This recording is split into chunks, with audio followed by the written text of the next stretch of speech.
Hey, and welcome to another edition of Ideological, where we make learning more fun than sex. Probably not, but today we are talking about the most arousing topic, which is Stoicism. And so I'm going to give the entire lecture in a monotone voice. No, that's what most people think about Stoicism. They think that Stoicism is some sort of just, if we think of like a Stoic person, we think of somebody with no emotion who is just kind of boring. They're almost this like stone person. And so we're going to dispel some of these myths today. And so I'm excited to chat about this topic. I've worn this boring green shirt for this topic because it's Stoicism. You don't want something too paisley, too flowery or flashy. We'll save that for when we talk about, Epicureanism or something like that. So today, Stoicism. Let's learn about what this movement is. How does it play into our lives today? There is kind of a neo-Stoicism movement going on where guys are trying to get you to not be affected by things outside of you and to find this inner strength and all this kind of stuff.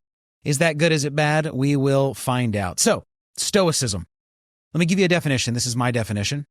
A philosophical movement founded by a guy named Zeno of Citium around 300 BCE that emphasized controlling one's thoughts and emotions through reason, pursuing ethical virtues, and devotion to duty as a way of finding happiness. So, Zeno's considered the founder of Stoicism, but he's not the first one to think some of these thoughts. There are some people that are in the stream before him, if you will, and so not all of his thoughts are unique, but he's typically considered the founder of this school of thought. A few things about him. So he was originally from Cyprus, which means he wasn't technically Greek. Throughout this lecture, when I talk about happiness, because part of the goal of Stoicism is to live a tranquil and happy life, don't think happy like just some sort of high, like when you get off of a roller coaster or when you get a piece of candy. I don't mean that type of happiness. Think of something like human flourishing, how life works best. Eudaimonia is a term that was used often in Greek thought to describe this like good-souled, good-spirited way of pursuing human excellence. So that's what I'm going to mean when I talk about happiness in this lecture. Why is it called Stoicism? Stoicism comes from two Greek words. It's the stoa-poikile, which just means painted porch. It's this place in Athens where they used to lecture on this topic, and so that's where the name Stoicism comes from. And though it started in Greece, it became the most popular philosophy for the upper classes of the Roman Empire. So this is going to, like much of Greek thought, bleed into the Roman world. And it's not that your everyday average person was just all gung-ho for Stoicism, but a lot of the Roman elites leaned into this philosophy. Who are some major players of Stoicism? Okay, well, a few guys. We've got a guy named Zeno that I just mentioned to you, and he's got some other people around his time, but we don't have a ton of writing from them. A guy named Seneca. You might have heard of a guy named Seneca. Seneca had a student that would be much more famous than he was, and his student's name was Nero. The Emperor Nero was Seneca's student.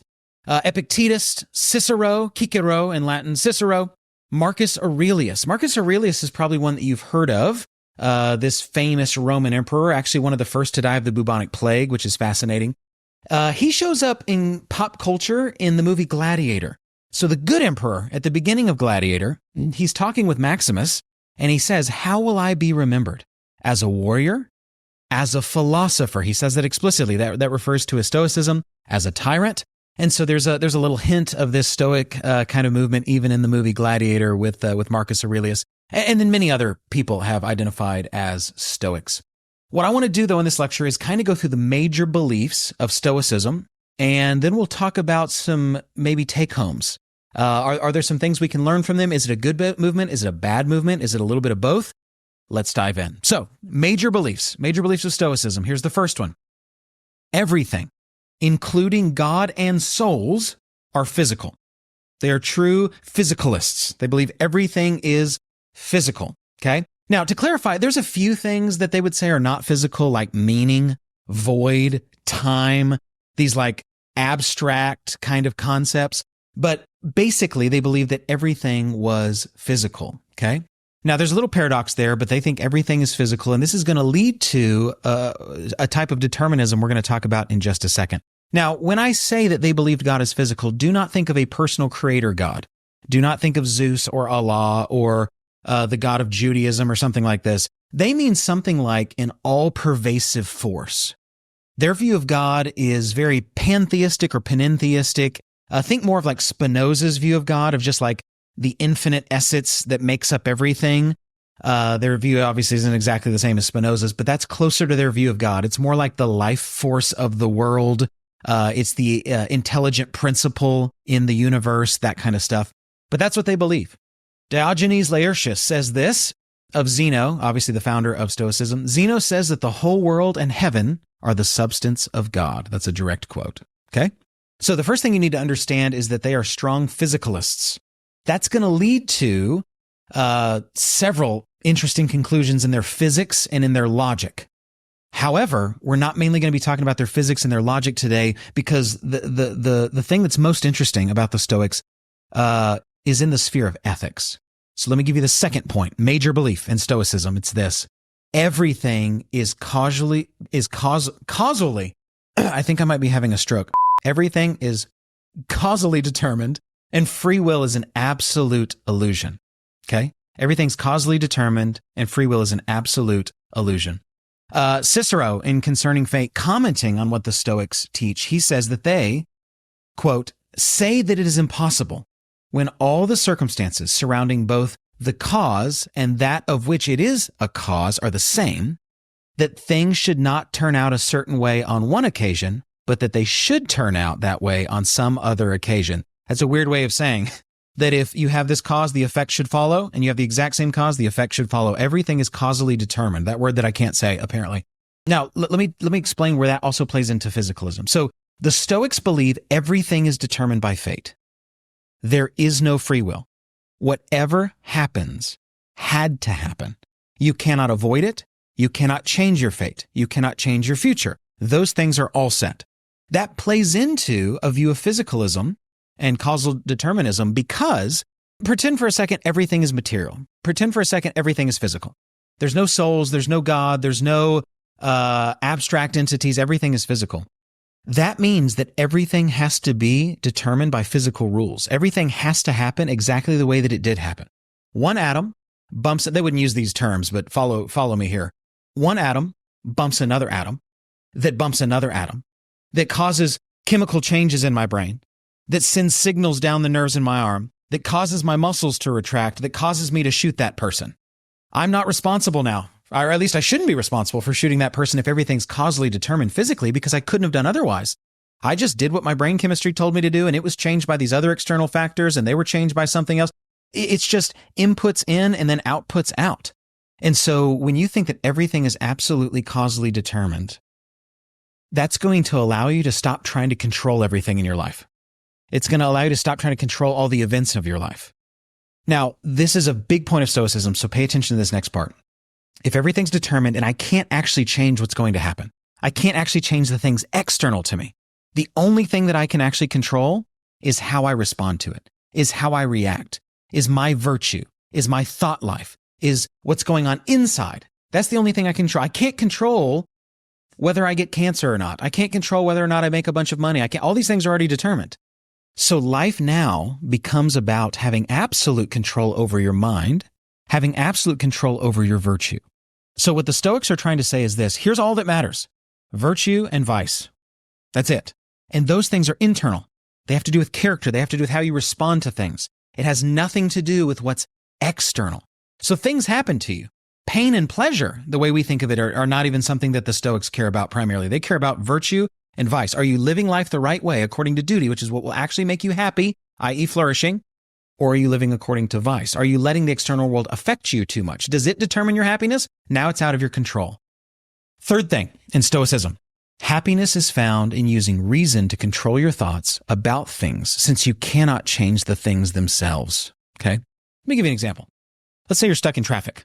Okay? You did everything right. You left at the right time. You Google Maps to the place you were going to. You were ready to go. And then, a minute in front of you, somebody gets in a wreck and now you're stuck in traffic. You can get mad because the outcome, the actual practical results outside of you didn't turn out the way that you wanted. Or you can say to yourself, fate has already determined this. Living in an entirely physical world has already determined this. I was going to be in traffic. There's no way I could have avoided it. I'm not going to let it affect my happiness. I'm not going to let what's external affect what's internal. My happiness is skin in. It's internal, and more specifically, mind in. Because to some Stoics, and this is a phrase that's attributed to them. I don't know how many of them actually held this, but there is a famous phrase in ancient Stoicism where they said even if you were being tortured on the rack, that they were just torturing your body and not you. There's a way that you could even find a way to be happy while you're being tortured, because other people don't get to determine your happiness. So you're stuck in traffic and you decide, hey, I'm not going to let this affect me. Instead, I'm going to realize that I have control over my thoughts on this issue. Okay? Oh, let me actually give you a famous quote by Marcus Aurelius. This is a very famous quote before I get to the next point. It's this: the happiness of your life depends upon the quality of your thoughts. Therefore, guard accordingly and take care that you entertain no notions unsuitable to virtue and reasonable nature. Holy crap. The first part of that, the happiness of your life depends on the quality of your thoughts. That is 100% true. I can be on vacation, having a drink, toes in the sand, everything's beautiful, everything's awesome, and if I'm worried or stressed, I'm not happy. Conversely, things can be going poorly. I can lose money on some business deal, or I can have some relationship that goes bad, or whatever it is, and I can be happy. The quality of your life is dependent on the quality of your thoughts. And then he goes on to describe what kind of thoughts those are. This isn't just think yourself happy. He talks about you have to have virtuous thoughts. You don't entertain any notions that are contrary to a reasonable nature. Because the fates have determined the universe and everything's determined, we need to find what it looks like to be a human in the world. And in the same way that the world has perfect order, we also must have order in our own lives. That is the idea of the Stoics. By the way, when I say Stoics believe, there's different kinds of Stoics. Here's a cool thing in academia, and I don't know who started this, but it's just a cool thing everybody says. You should always say there's not just Stoicism, there's Stoicisms.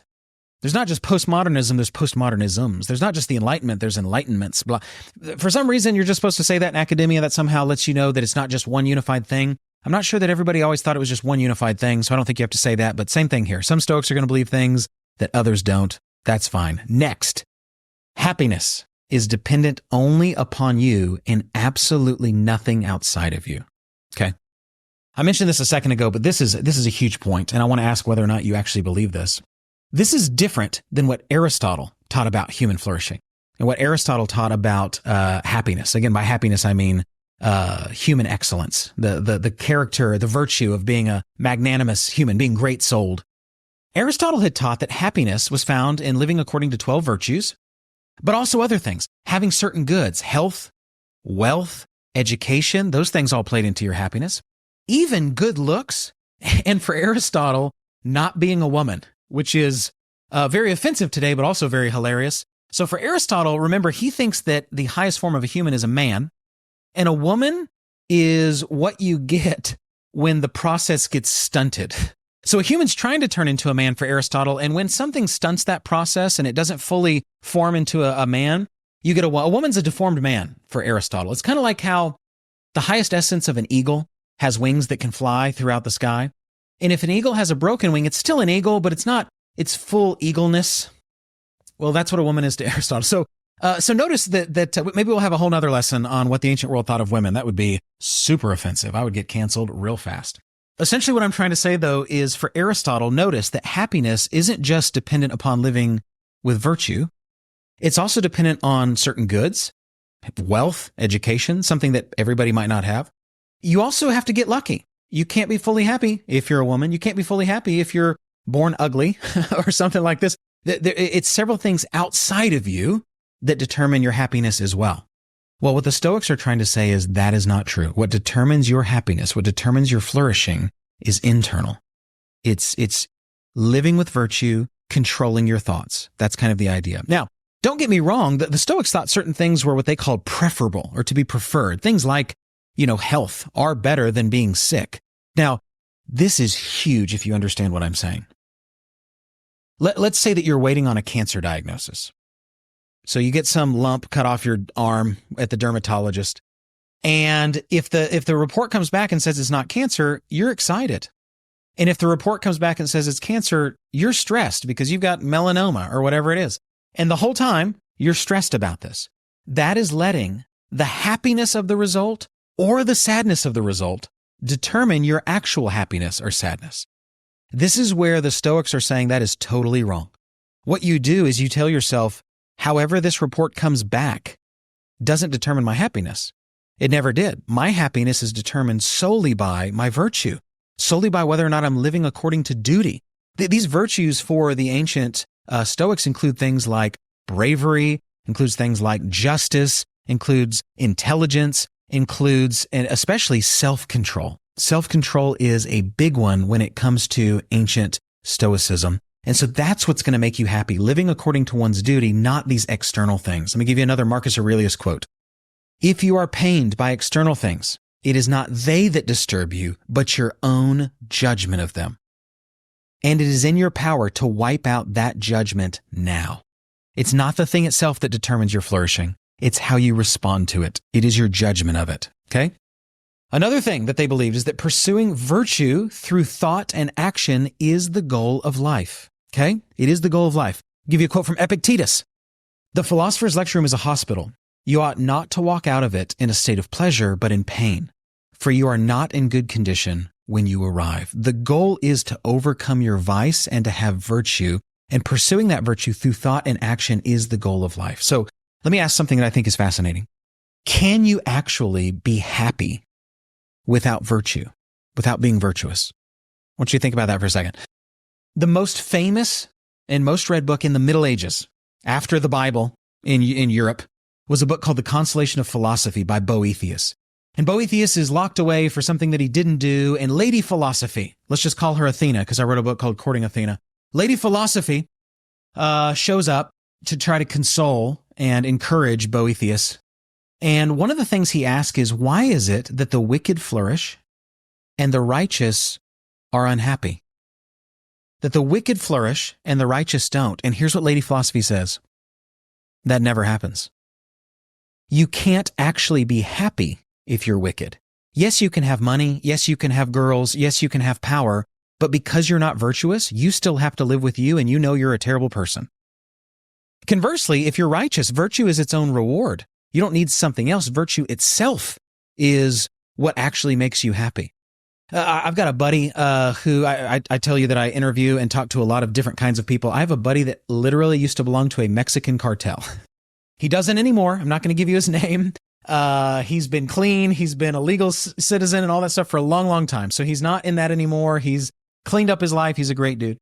One of the things he said that was really fascinating to me is he said, those cartel bosses, those drug lords, they have everything that you would think would make you happy. They have all the women. They have all the money. They have all the drugs. They have all the power. They can order a hit, like to have somebody killed just by lifting their finger. They have all the things that you would think that you want, and they're miserable. They're miserable because they're not virtuous.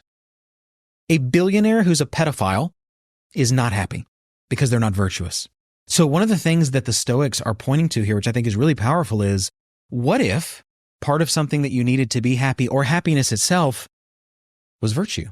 Is virtue its own reward? Happiness is found, they also believed, in reason and doing one's duty. The hope for them, in a sense, is that all humans would be Stoics. What they wanted was a cosmopolis, like this worldwide city-state. They wanted everyone to live according to duty, everyone live according to virtue, and it would produce a kind of society that people have really been trying to make as long as we've been making societies. So fascinating thing. Happiness found is doing one's duty and also trying to get others to do one's duty as we live with them together in a state or in a culture, in a society. Most Stoics, this is almost all of them, but not all of them, believe that there is nothing after death. This life is all that you get. So this leads to another interesting question, an interesting philosophical question, which actually was debated in the Greek world. Do our lives have more meaning if there's an afterlife, or do they have less meaning if there's an afterlife? Because what some people think is, well, because there's an afterlife, what you do in this life matters because what we do now echoes in eternity. Another Gladiator quote, which I love that just came to me. So life matters now because there's another life. You don't just die and that's the end. However, there were other thinkers that said, no, the opposite is true. If the goal of this life is just you get up and you get sick and you go to work and you take care of your family and then you die and the goal's just to go to the next one, that actually doesn't give this life any meaning. This life only has meaning if you only get this life, because then every second is precious. Every minute matters. And so the Stoics hold that there is nothing after death. So I'll leave it to you to determine whether or not life matters more or less, depending on whether or not there is an afterlife. The thing that most people know about Stoicism is my next point, but I want to give some clarifiers because I don't think everybody realizes the nuance of this. One must control their passions and emotions. Now, this is where a lot of people misunderstand Stoicism. Most people think that Stoicism just means that you sit there like a rock, and when your baby's born, you don't smile. And when your friend dies, you don't mourn. And you're never happy, and that's not Stoicism. Let me give some comments on what they actually believed about things like emotion. First of all, they're not against all feelings. 3 clarifiers. 1, they are against having anything outside of their control. Okay? So your feelings, whatever those are, have to be within your control. Second, they are against false feelings or false beliefs. This is something we never talk about that we should. Just because your feelings are real doesn't mean they're true. I feel like our culture needs to hear that. Just because your feelings are real, they're very strong. You emote super hard. Doesn't mean that they're true. So they're against false feelings. There are times where you feel sad and you shouldn't. There are times you feel happy and you shouldn't. Feelings are not bad, they're just not true. And so they're against false feelings that get to control you. And they're also, the third clarifier is that they are against thinking anything other than virtue itself can actually affect your joy or outlook. Okay? There's a philosopher I like. His name's Anthony Kenny. He's a famous Oxford philosopher, but he's got 2 great quotes on clarifying what the Stoics actually believed about feeling and emotion. Let me read those to you. Here's the first one. Passions come in 4 kinds: fears, desires, pain, and pleasure. Notice how those are linked, by the way. According to Chrysippus, passions were simply mistaken judgments about good and evil. Okay? Mistaken judgments about good and evil. He's got another one that is this. It is not, this is a helpful clarifier.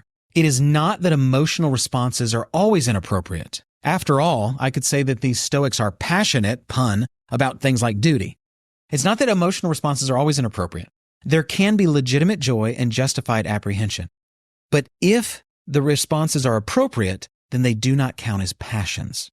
Notice if you have the appropriate heart comportment, you have the appropriate way of responding to a situation, that's not then a passion that is affecting you. We think of passions as from the outside, that we're victims, that we're passive, and they happen to us.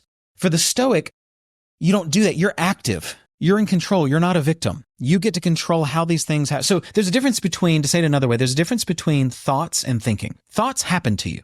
They just hit you. That's different than actively thinking, actively controlling those things.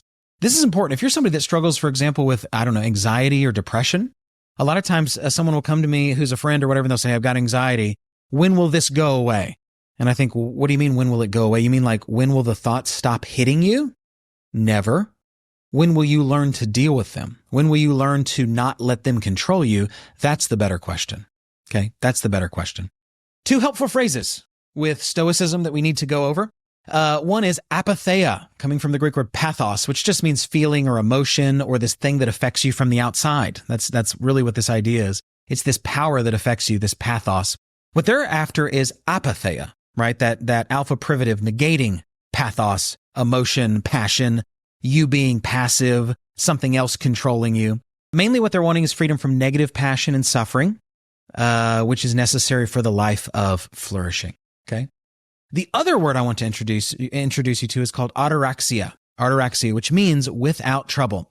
Ataraxia, that's A-T-A-R-A-X-I-A, ataraxia, which means without trouble. It's mental tranquility and peace of mind.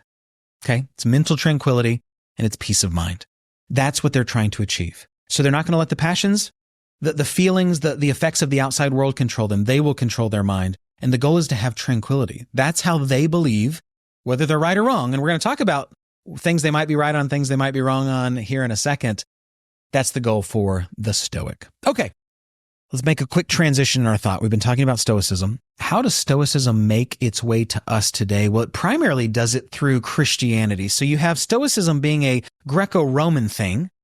And then after Constantine and after Europe becomes Christianized and the Roman Empire becomes Christianized, you then have certain elements of Stoic thought that will creep in there. And then that typically, then you get the Enlightenment. So you've got the Greco-Roman world, and then you've got the kind of medieval Catholic world, then up through the Reformation. And then you've got the modern world with, the Enlightenment and that kind of stuff. And then today we're in a postmodern world. We've got another lecture on postmodernism. How did Christianity respond to Stoicism, which was this big influence among the elites in the Roman Empire? And the short answer is that they liked some things and didn't like others. There's not a consistent kind of Christian response to Stoicism. By the way, this is not a religious podcast. I'm just mentioning this as a historic, kind of a historic perspective. Certain thinkers within Christianity had a tendency to sometimes quote Stoicism positively. Justin Martyr, Tertullian does this. Some places in Augustine does this. Some places even in the North American thinker Jonathan Edwards. He will talk about Stoicism being a really beautiful, powerful system of thought, although he'll critique it later because he doesn't like their view of fate and free will. But then other Christian thinkers throw it under the bus. So Aquinas critiques it. Parts of Augustine critique it. John Calvin critiques it. Now that's interesting because Calvin's first work, so the famous Protestant reformer in Geneva, John Calvin, his first published work was actually a commentary on Seneca that he wrote in Latin at the age of just 23. Just in case you ever wonder if people from the past are better than us, the answer is yes, they probably are. But there's a lot about Stoicism he didn't like. It's very man-centered. So you didn't get a consistent approach to Stoicism throughout the early medieval world, then throughout the Renaissance and the Reformation.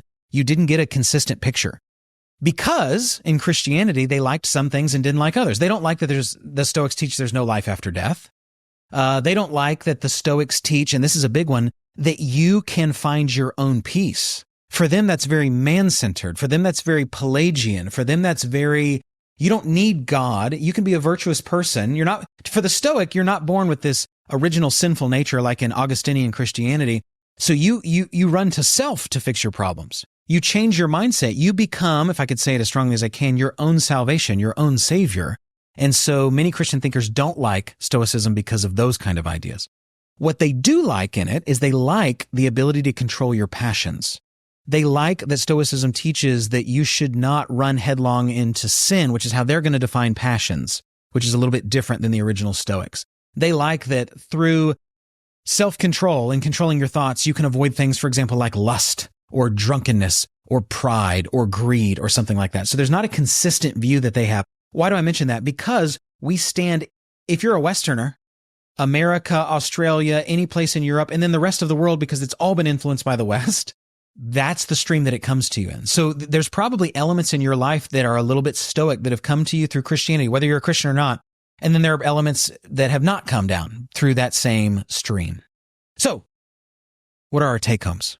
We're talking about Stoicism. Again, just the sexiest of topics. It's like, if my wife and I got to a romantic dinner and I'm trying to turn her on, she's like, "Oh, Zach, just tell me about Stoicism. Yeah, just tell me about it. Tell me about how they just control their thoughts and they don't let passions affect them." She just loves that stuff. We're talking about this very arousing topic of Stoicism.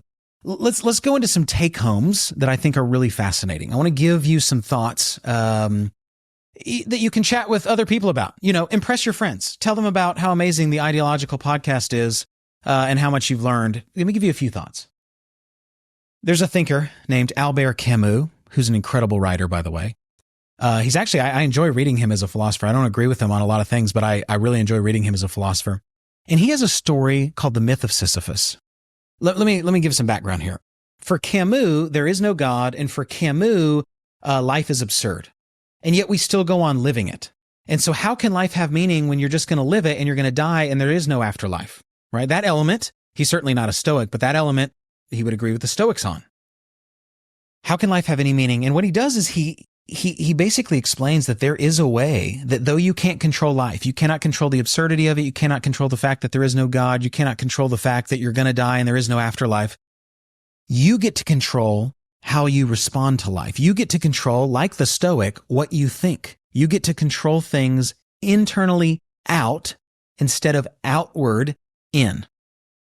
And so he uses the story from mythology of a guy named Sisyphus. Sisyphus is the guy that's cursed to roll that big boulder up a hill. And then when he gets to the top of the hill, it rolls back down. And he has to go get it and he has to roll it up for all eternity. It's kind of this story just about absurdity and how life, this punishment is basically to do this meaningless task forever. What Camus is going to say is, wait a second. Sisyphus actually has a lot more options than we think. Yes, he's cursed to push the rock up the hill, just like we're going to be cursed to die. But as he does so, he gets to pick mentally with what attitude, with what worldview he attacks that stone. And so he can roll the rock up and he can love it the entire time. He can make the rock his thing. He can study the rock as he's rolling it up the hill and look at every tiny bump, every tiny rough part, every sparkle of crystal or something within that stone.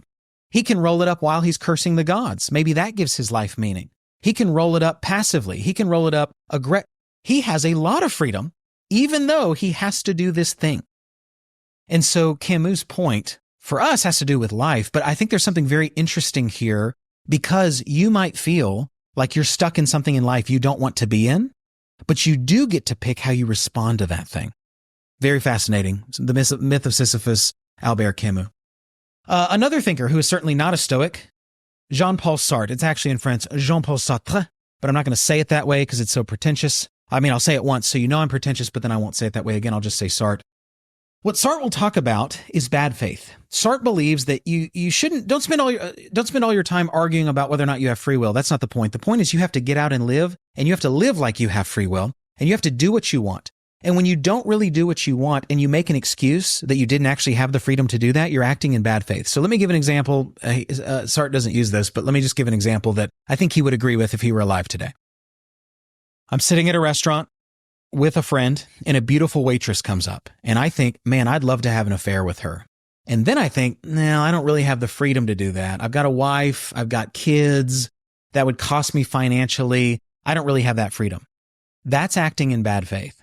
I have the freedom to do it. It will cost me, but I'm making an excuse. If I don't want to pursue that affair with that waitress, I just need to be honest with myself and say, well, I just don't really want to do that. I'm deciding that. But by telling myself I don't really have that freedom, that's acting in bad faith. And so there is an element here where he is still saying you are in control of the way that you respond to life in the actions you take and what you do. You're not in control of what happens to you. That's just going to happen. But you do have maybe more control than you think.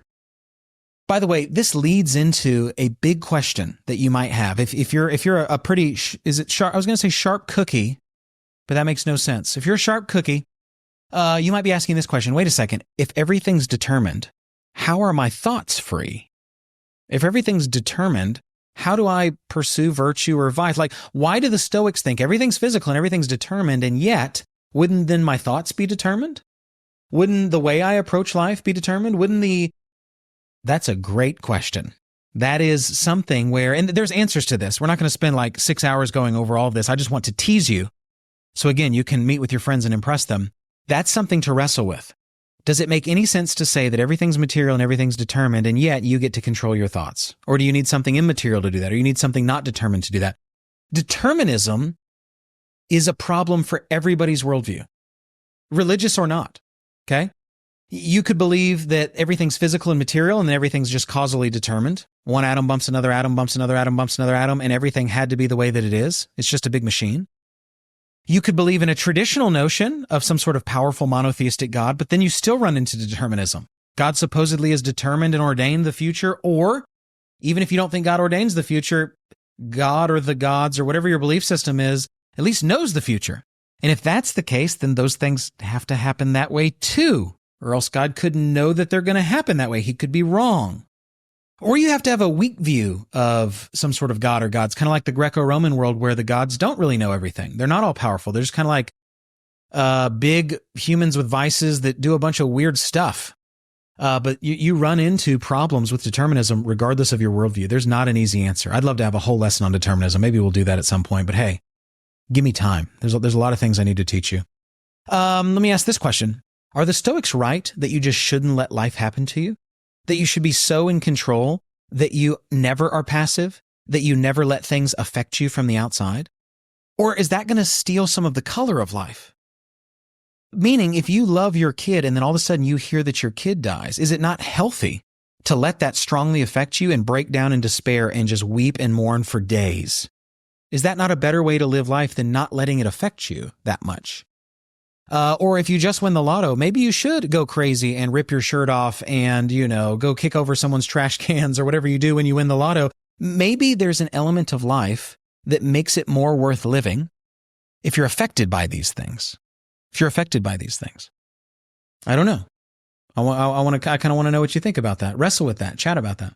So if you like Stoicism, some of you hear this lecture and you're like, I hate Stoicism. Forget this. I am out. That's totally fine. Some of you love it because my audience, by the way, ideological, I have a very weirdly broad audience. I've got people of all walks of life because, this podcast is not religious or political or trying to push some agenda. We just talk about interesting stuff. And so some of you might say, yeah, from a non-religious worldview, I love Stoicism. I'm going to control my own mind. David Goggins, Jocko Willink style. I'm in. Others of you come from a religious view. Maybe it's Judaism, Islam, Christianity, Hinduism, whatever.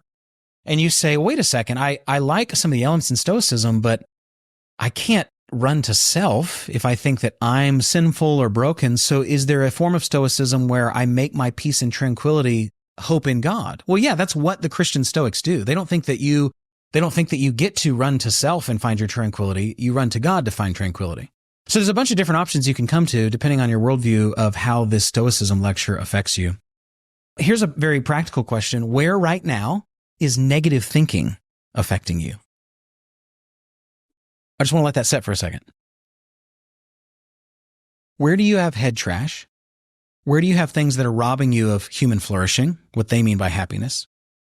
Where do you have those things? And where do you have maybe another option now that you can use to combat those things?